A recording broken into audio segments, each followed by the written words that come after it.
ان کی تعداد اتنی زیادہ تھی کہ کسی قسم کی گنتی اور اندازہ محال تھا۔ فرشتوں کے مختلف گروہ تھے اور ہر گروہ کا انداز اور لباس بالکل مختلف تھا۔ وہ فرشتے میدان حشر کے وسط میں ایک جگہ اترنے لگے اور انہوں نے درمیان میں موجود ایک بڑی اور بلند خالی جگہ کو اپنے گھیرے میں لے لیا۔ فرشتے آسمان سے اترتے جاتے اور دائرہ در دائرہ ہاتھ باندھ کر معدب انداز میں کھڑے ہوتے جاتے۔ ہر لمحہ ان کی تعداد بڑھتی جا رہی تھی۔ اس دوران میں لوگوں کی چیخ و پکار بھی تھم چکی تھی۔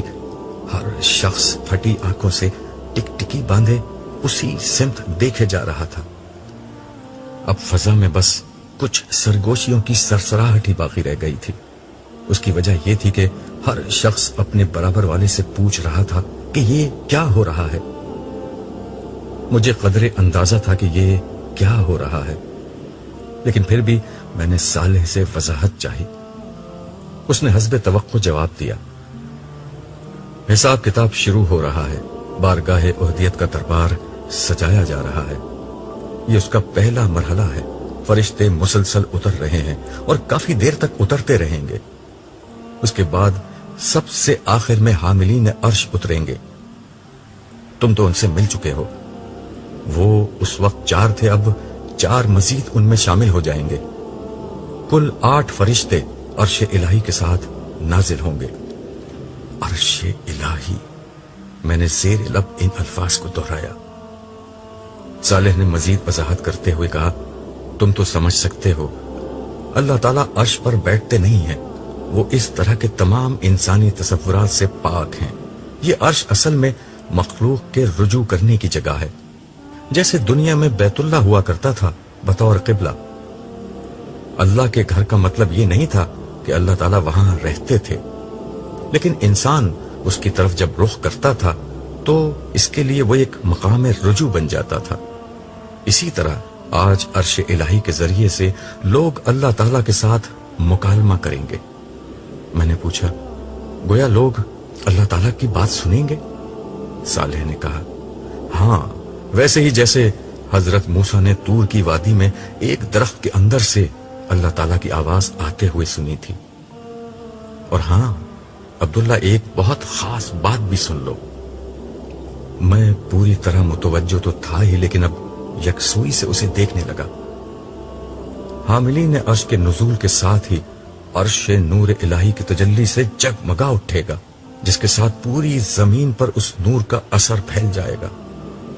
اس کا مطلب یہ ہوگا کہ زمین اپنے رب کے نور سے روشن ہو جائے گی اور معاملات اب براہ راست اللہ تعالیٰ کی اپنی نگرانی میں انجام پانا شروع ہو جائیں گے۔ یہ مطلب ہے قرآن کریم کی اس بات کا کہ زمین کو خدا اپنی مٹھی میں لے لے گا۔ اس وقت پہلا حکم یہ دیا جائے گا کہ ہر شخص اللہ تعالیٰ کے حضور سجدے میں گر جائے۔ عبداللہ، اس وقت بہت عبرتناک منظر سامنے آئے گا۔ تم دیکھو گے کہ سارے فرشتے سجدے میں ہوں گے۔ عرش کے دائیں ہاتھ کی طرف عرش الہی کے مامون سائے میں موجود سارے انبیاء، صدیقین، شہداء اور صالحین سب سجدے میں ہوں گے۔ میں نے بے اختیار پوچھا، اور یہاں حشر کے میدان میں موجود لوگ؟ اہم اور عبرتناک بات یہی ہے، یہاں موجود کوئی کافر، منافق، خدا کا نافرمان اور مجرم سجدے میں نہیں جا سکے گا۔ یہ لوگ لاکھ کوشش کریں گے کہ سجدے میں گر جائیں، مگر ان کی کمر اور گردن تختہ ہو جائے گی۔ زمین انہیں اپنی طرف سے آنے سے روک دے گی۔ اور باقی لوگ؟ میں نے پوچھا۔ صالح بولا، وہ لوگ جن کے اعمال ملے جلے اور گناہ کم ہوں گے وہ سجدے میں چلے جائیں گے، اور اسی وجہ سے ان سب کو فوراً حساب کتاب کے لیے بلایا جائے گا۔ باقی جس کا ایمان جتنا پختہ اور اعمال جتنے اچھے ہوں گے وہ اتنا ہی جھک سکے گا۔ کوئی رکوع میں ہوگا، کوئی آدھا جھکا ہوگا، کوئی بس گردن ہی جھکا سکے گا۔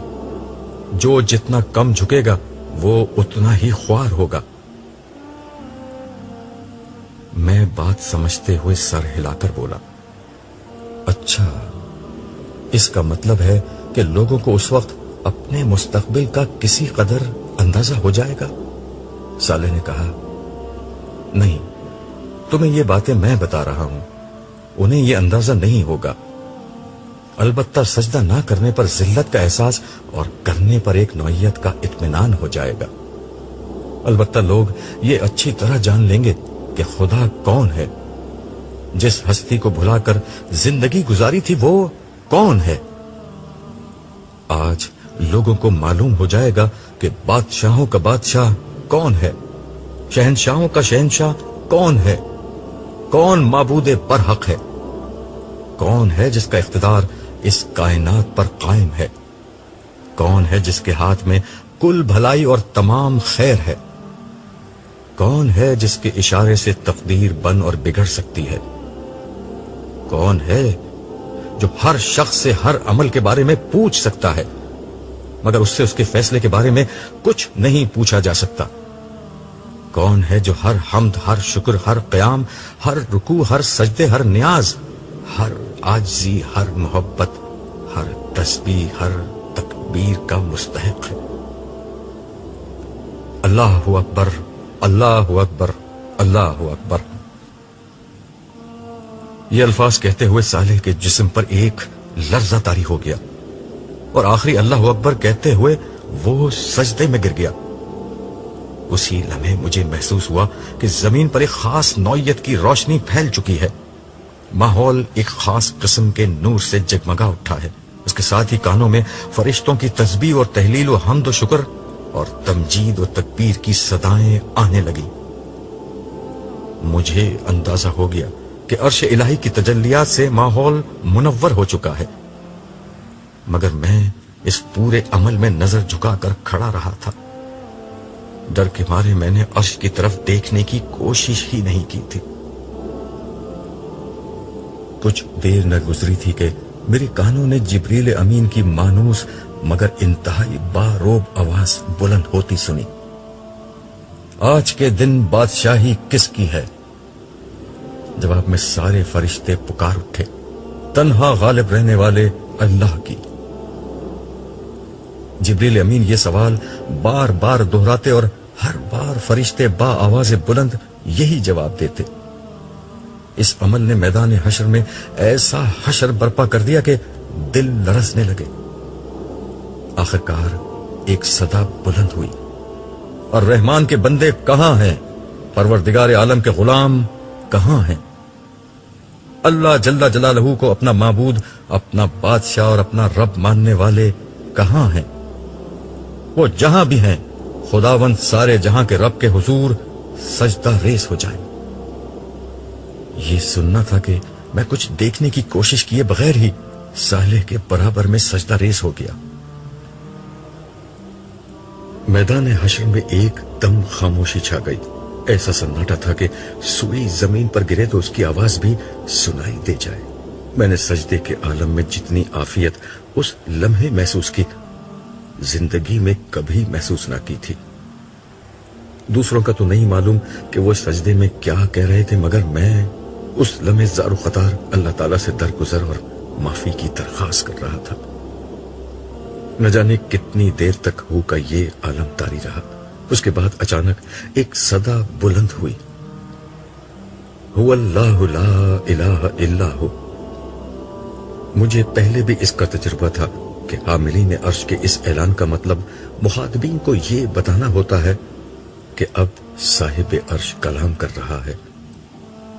آواز آئی، میں اللہ ہوں، میرے سوا کوئی معبود نہیں۔